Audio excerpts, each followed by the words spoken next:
En esta oportunidad queremos abordar una suerte de debate que se ha ido produciendo, se ha ido instalando a raíz de la crisis de inseguridad que se vive en Chile. Sí, efectivamente, es una crisis porque el número de homicidios, que es un indicador bastante concreto, ha ido aumentando exponencialmente y visiblemente, particularmente en las fiestas de final de año 2023.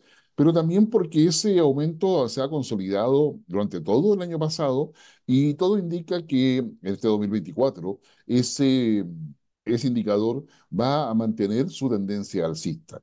Pero también al lado de eso están además todo lo que son el aumento de delitos de toda clase, el aumento de la violencia, ¿ah? Y frente a todo ello, ¿ah? La inseguridad, la percepción de que un ciudadano pueda efectivamente ser víctima de uno de estos asaltos o uno de estas acciones delictivas, claramente ha generado un clima que va más allá de lo normal. Y en virtud de ello, distintos actores políticos e incluso instituciones de diferente naturaleza empiezan a pedir que existan medidas mucho más severas. En los municipios, por ejemplo, varios de ellos están pidiendo declarar un estado de emergencia comunal. Hay otros que están pidiendo un estado de excepción constitucional, como un estado de emergencia, por ejemplo. Y hay otros que están pidiendo derechamente que se convoque al Consejo de Seguridad Nacional para tomar algún tipo de iniciativa o tomar algún tipo de decisión.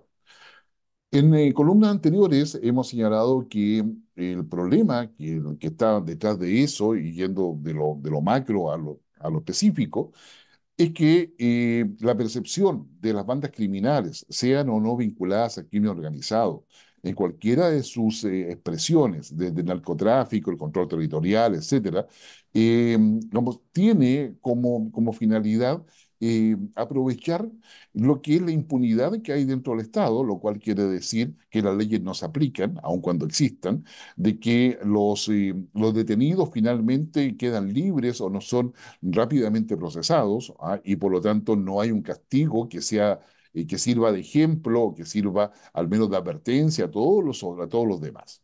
Y también está el tema de la corrupción, donde están involucradas varias instituciones de todo tipo de naturaleza, tanto estatales como privadas, y que en definitiva facilitan justamente la acción delictiva de las bandas, de los grupos más violentos y que aprovechan justamente su posición de, de minorías en la práctica, de victimizarse.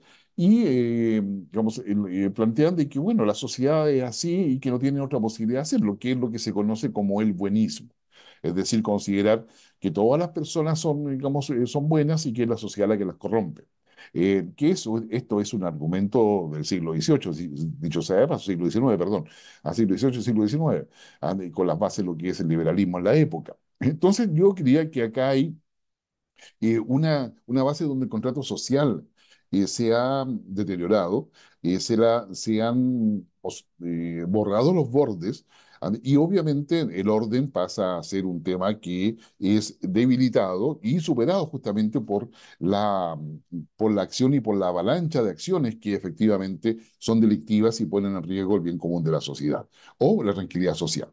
Veamos, en primer lugar, digamos establecer de que el Estado le corresponde generar las condiciones de seguridad para que la sociedad se pueda desarrollar. Esa es una premisa y es un pilar fundamental de cualquier Estado.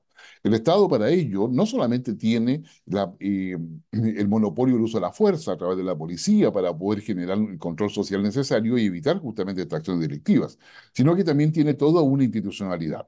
Si la institucionalidad no está funcionando, ya entramos a una crisis de estabilidad institucional. Frente a eso, la petición de convocar al Consejo de Seguridad Nacional aparece como prudente e incluso como necesaria. Sin embargo, eso tiene que estar también instalado en el debate político de nuestro país. Y la institución del Consejo de Seguridad Nacional surge en la Constitución de 1980 y se le da rango constitucional a un decreto que surge en el año 1960 que creó en su época el Consejo Superior de Seguridad Nacional, pero con un foco claramente en defensa. El año 1980 queda como un órgano asesor para todo tema de seguridad nacional, que con una composición determinada, y que luego, el año 1988, digamos, sacan un reglamento que es ratificado y modificado el año 1990 en virtud del paso o el inicio del retorno a la democracia de nuestro país. Sin embargo, el año 2005, con la reforma que se hace en la Constitución en la presidencia de Ricardo Lagos y cuya firma está en nuestra Carta Magna, el Consejo de Seguridad Nacional quedó reducido a dos artículos que son artículos 106 y 107 de la Constitución. En estos artículos hay cosas bastante claras. Primero, de que es un Consejo de Seguridad Nacional que está compuesto, nosotros, por el presidente de la Cámara de Diputados, presidente del Senado, ¿ah? Está compuesto por el Contralor General de la República, por el presidente de la República, que es su presidente naturalmente, por los tres comandantes en jefe de las Fuerzas Armadas, ¿ah? Y por el general director de Carabineros y el presidente de la Corte Suprema. Es decir, la primera cosa que debemos decir es que la composición del Consejo de Seguridad Nacional actualmente vigente tiene primacía civil y no militar o policial. Es decir, las decisiones además ahí deben tomarse por unanimidad. Digamos, hasta el minuto, el Consejo de Seguridad Nacional desde el 2005 a la fecha se ha reunido varias veces, ¿ya? Por cuestiones muy concretas, normalmente asociadas a temas limítrofes o a los litigios que Chile ha vivido en todos estos años. Sin embargo, no ha aprobado ningún reglamento de funcionamiento interno. En consecuencia, los elementos reguladores de su acción están en los artículos 106 y 107. Conforme a ellos, el único que puede convocar el Consejo de Seguridad Nacional es el presidente de la República, que para los efectos es considerado el jefe de Estado y en consecuencia convoca a todas las instituciones. Digamos, Cámara de Diputados, Senado, Poder Judicial, Corte Suprema, ¿no es cierto?, Contralor General de la República, más las Fuerzas Armadas y la Policía. A su vez puede invitar a los ministros de Interior, de Hacienda, de Defensa, de Relaciones Exteriores, e incluso, que podría invitar a otros solamente con derecho a voz, a no a voto. En ese sentido, la última vez que fue citado el Consejo de Seguridad Nacional lo hizo Sebastián Piñera, el 7 de noviembre del año 2019, en virtud de lo que conocemos como estallido social, que sucede el 18 y 19 de octubre, pero particularmente por las implicancias que tuvo el 25 de noviembre, una marcha multitudinaria que Carabineros de la época, conforme el acta del Consejo de Seguridad Nacional de esa fecha, estableció que fue una movilización de 3,4 millones de chilenos que salieron a las calles a protestar. ¿Ah? Eso da cuenta de que en aquel minuto la idea de Sebastián Piñera era establecer que estaba en riesgo la seguridad nacional. ¿Qué pasó en esa reunión específicamente? Que es importante como antecedente para lo que está pasando hoy día.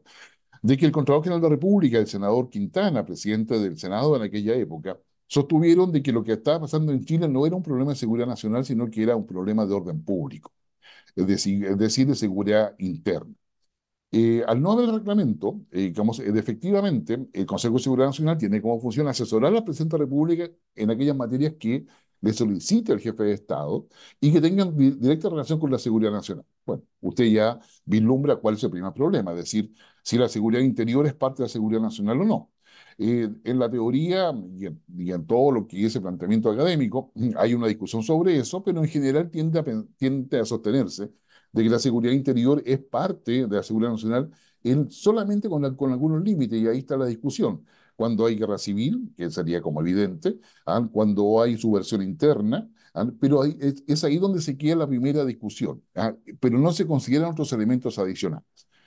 Y en esa perspectiva, hoy día, frente a la crisis, digamos, de inseguridad que tenemos, claramente la seguridad interior del Estado está en entredicho y la capacidad del gobierno para responder a ella también, pero no solamente del gobierno, sino que del Estado en su conjunto.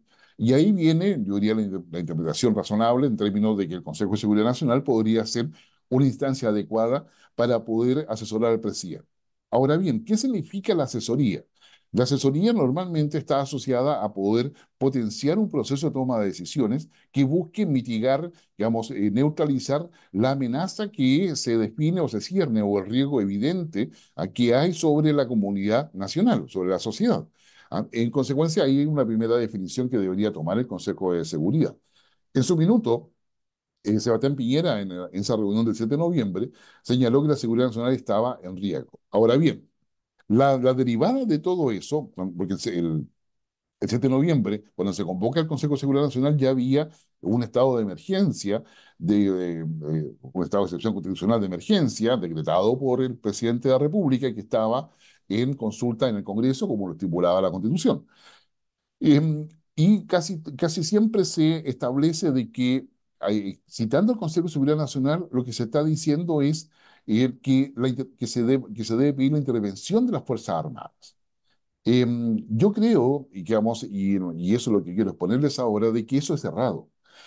No solamente está para poder establecer el rol o qué tipo de despliegue las Fuerzas Armadas pueden realizar para poder cooperar a generar las condiciones de seguridad que la sociedad tiene, dejando como evidente de que eso sería sin discusión si se tratase de defender la soberanía nacional. En temas internos, como Chile de 2019 a la fecha ha avanzado bastante con la regla de uso de la fuerza, incluso estando en 2012, en términos de pues, si las Fuerzas Armadas se despliegan en terreno nacional, deben cumplir con una serie de responsabilidades y obligaciones en cómo se usa el armamento que tienen y cuál es el tipo de despliegue que hace desde el punto de vista preventivo, desde el punto de vista del control, que van aumentando conforme sea el estado de excepción constitucional.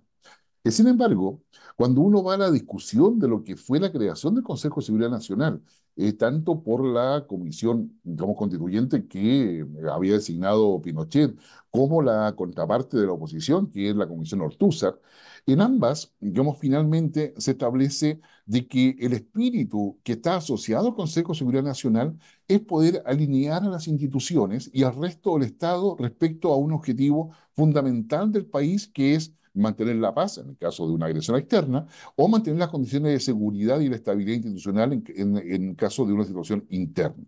En este plano es que, digamos, la reunión del COSENA no es para poder establecer si las Fuerzas Armadas salen o no salen a la calle, o si acaso efectivamente deben desplegarse para poder controlar el crimen organizado, lo cual ya sería una anormalidad no solamente constitucional, sino que una anormalidad de punto de vista del uso de la fuerza militar al usarla como policía, sino que tiene que ver con que el objetivo, y eso lo puede definir el presidente, dado de que lo que estamos conversando solo está definido en el artículo 106 y 107 de la Constitución, como ya lo habíamos señalado. Si el presidente convoca al Consejo de Seguridad Nacional para poder establecer el compromiso y establecer el aporte que van a hacer para poder alinear las instituciones de tal forma de que si la policía apresa a alguien, digamos, va a haber una suerte de compromiso en términos de que la Fiscalía, el Poder Judicial, los jueces de garantía y la Defensoría Penal Pública, más allá de cumplir con todas las obligaciones que le imponen las leyes y tratados internacionales, van a hacer un proceso largo de tal forma que esa persona sea formalizada lo más rápido posible, cumpla, digamos, cárcel efectiva si efectivamente están las evidencias necesarias para que así sea, que la investigación sea lo más rápido posible, que es ahí donde se requiere potenciar a las policías en lo que es la investigación y la generación de evidencias. No solamente perseguir a los delincuentes. Hasta ahora, ya el mismo balance de las policías señalan de que a raíz de todos los planes que se han implementado del gobierno, se han detenido a casi 11.000 personas. Es decir, hay una acción preventiva que efectivamente ha tenido resultado, pero ese resultado queda omnibulado completamente o queda, yo diría, digamos, aplastado por el aumento de la violencia que hace que esos resultados sean completamente invisibles para la ciudadanía y para la sociedad. Estamos permitiendo de que la inseguridad y el temor sigan aumentando y la crítica al gobierno, por supuesto, de igual forma. Por lo tanto, y volviendo al argumento principal, si se cita el Consejo de Seguridad Nacional es para alinear las instituciones. Entonces la pregunta acá es, si el gobierno lo citara para esos efectos, con una propuesta concreta en términos de qué cosa es lo que busca, en términos de poder asegurar que la impunidad disminuya, en términos de seguridad, que la corrupción que pueda haber eventualmente en todo el sistema efectivamente, digamos, sea neutralizada, ya sea creando instancias específicas que estén dedicadas solamente a esto, de tal forma de evitar que se mezcle con el resto de la burocracia que podría estar afectada por casos de corrupción, podría ser una muy buena medida y una medida muy efectiva, pero además de mucho respaldo político, tanto social, para el presidente, como también como un respaldo político a su gestión de gobierno. ¿Ya? El no hacerlo, significa que vamos a estar matando enjambres de abeja con un matamoscas. ¿Ya? ¿Qué es lo que está pasando realmente hoy día? Entonces, yo diría que la idea del Consejo de Seguridad Nacional, está la oportunidad para poder utilizarlo como un organismo asesor del presidente, donde están todas las instituciones del Estado, tomar la crisis de seguridad hoy día, o de inseguridad, mejor dicho, como un tema de Estado, alinear las instituciones. Si las instituciones no se alinean, tal cual le pasó a Piñera en su minuto, la crisis va a aumentar. Si no se cita el Consejo de Seguridad Nacional o no hay una acción concreta de parte del gobierno, difícilmente va a poder avanzar o va a poder mitigar lo que hoy día está sucediendo y cuyo costo político cada vez es mayor para el gobierno hoy día de Gabriel Boric. Y también es un costo político donde mucha gente empieza a mirar que la solución es el uso de la fuerza, es decir, al más puro estilo de Thomas Hobbes, ¿no es cierto?, la ley y el orden, digamos, donde la imposición de la ley, digamos, pareciera ser un elemento suficiente, y eso significa llenar de policía o militares el país o las principales ciudades, pero cuando en realidad el control territorial que tienen hoy día las bandas delictivas es impresionante. Bandas delictivas que además hoy día están preparándose para poder financiar candidaturas políticas de cualquier signo, bandas políticas que están preparándose para poder, digamos, posicionarse con mayor intensidad y mayor amplitud dentro del Estado y generar un ambiente de corrupción insuperable, bandas delictivas que en definitiva, conociendo las debilidades políticas del actual sistema democrático en Chile, del actual gobierno, ¿ah? En diversas áreas, de los indultos, ¿verdad? ¿No es cierto? Hasta el caso convenios, viendo cómo la impunidad también está en el sector privado, con esta suerte de intermediadores financieros que finalmente hicieron fraude a servicios de impuestos internos, que es evidente de que estamos en una situación donde se requiere una resolución de Estado más allá del gobierno. ¿El gobierno ha hecho el trabajo? Sí. Podemos estar, digamos, que podría ser más eficiente, pero lo ha hecho. Las policías han hecho el trabajo, lo han hecho. Pretender de que esto solamente se resuelve con la fuerza, no solamente genera una, yo diría, una desesperanza, sino que genera una pésima expectativa y una pésima evaluación respecto a la solidez institucional. Lo que está en juego hoy día es la estabilidad institucional del Estado, que si no puede hacerse cargo de del aumento, digamos, exponencial que tiene la violencia, el homicidio y todo lo que es el accionar delictual de estas bandas con o sin crimen organizado, en definitiva, lo que se está hipotecando es la institucionalidad del país. Y en esa perspectiva, el artículo 107 es muy claro respecto a que la seguridad nacional está directamente relacionada con la estabilidad institucional. En consecuencia, eso requiere una propuesta concreta de parte del gobierno y del jefe de Estado, conversando previamente con cada uno de estos poderes para lograr ver si hay agua en la piscina o no. Si no hay agua en la piscina y no somos capaces de alinear las instituciones, va a ser una pésima noticia, pero necesitamos que la noticia la conozcamos, no que la supongamos. Y en este minuto estamos suponiendo muchas cosas, y el resultado no ha sido el mejor, porque efectivamente nuestra crisis de inseguridad se va profundizando, se va ampliando, y se va convirtiendo, ¿viste? Finalmente, en una espada de Damocles, primero para el gobierno, y segundo para todos nosotros. Nos vemos.